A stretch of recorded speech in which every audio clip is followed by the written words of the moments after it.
입안에서 냄새가 나는 것이 이제 구치고, 요즘에는 이제 다 마스크를 사용을 하시고 그렇다 보니까 좀 구취 때문에 힘들어 하시는 분들이 더 많은 것 같습니다. 보통은 일반적으로 입안에서 나는 냄새 같은 경우는 90% 이상은 이제 입안에서 원인이 생겨서 그런 경우가 많고, 10% 정도는 위장관에서 이제 올라오는 가스라든지 요즘에는 편도 결석 이런 것들도 이제 원인이 된다고 하는데요. 대부분은 음식물이 이제 남아 있으면서 이제 플라그가 생기고 또 치석이 생기면서 그 주변으로 잇몸 염증이 생기면서 이제 입안에서 냄새가 나는 경우가 대부분이고, 그것들과 더불어서 입안이 이제 건조하게 되면 혀가 갈라진다든지 백태가 생긴다든지 그러면서 또 입안에서 염증이 생겨서 이렇게 냄새가 나는 경우도 있습니다.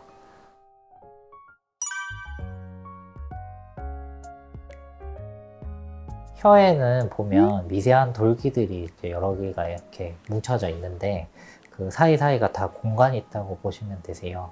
그래서 관리가 잘 되시면 문제가 없지만, 입안이 이제 건조해지고 음식물들이 남아 있으면 미세하게 그 돌기 사이에 찌꺼기가 남게 되면서 이제 혀가 하얗게 변하게 됩니다. 그러면서 이제 흡연을 하신다든지, 평상시에 이제 좀 양치가 잘 안 되거나 음식물이 많이 남아 있거나 이러면 이제 조금 더 잘 생기는 경우가 있고요. 또 입안이 많이 건조하신 분들 같은 경우, 그리고 만성 질환이 있으셔서 이제 약을 계속 드시는 경우에는 침샘이 마르게 되면서 입안이 건조해져서 좀 더 그런 것들이 잘 생기는 경우들이 있습니다. 물을 평상시에 조금씩 자주 드신다든지, 아니면 이제 신 음식들을 드시면 침샘이 자극이 되기 때문에 침이 조금 더 잘 나온다고 합니다. 그래서 오렌지 주스라든지, 아니면 설탕이 들어가 있지 않은 사탕이나 껌 같은 것도 이제 도움이 많이 되겠습니다. 그리고 인공 타액이라든지 침을 이렇게 분비를 자극하는 이제 약재들도 요즘에 잘 나오는데요. 인공 타액 같은 경우에는 정말 심하신 분들한테 이제 쓰는 경우가 있는데, 이 재질이 내 침과는 아무래도 좀 다르고 이제 약간 끈적이는 느낌이 있어서 쓰시는 분들이 조금 많이 불편해들 하세요. 그리고 이제 살라겐이라는 약재가 있는데, 그 약 같은 경우에는 침만 분비가 많이 되는 것이 아니라 몸에서 생길 수 있는 그런 다양한 분비물들이 다 많이 나오기 때문에, 예를 들어서 땀이 많이 나온다든지 눈물이 난다든지 그런 경우가 생길 수 있어서 그런 부작용들이 있어서 일반적으로는 잘 처방을 해드리진 않고요. 정말 심한 경우, 입안이 너무 건조해서 혀가 갈라져서 피가 난다든지 그런 정말 심한 경우에는 일반적으로 처방을 하기도 하는데, 단순히 구취 때문에 처방하는 경우는 그렇게 드물다고 할 수 있겠습니다.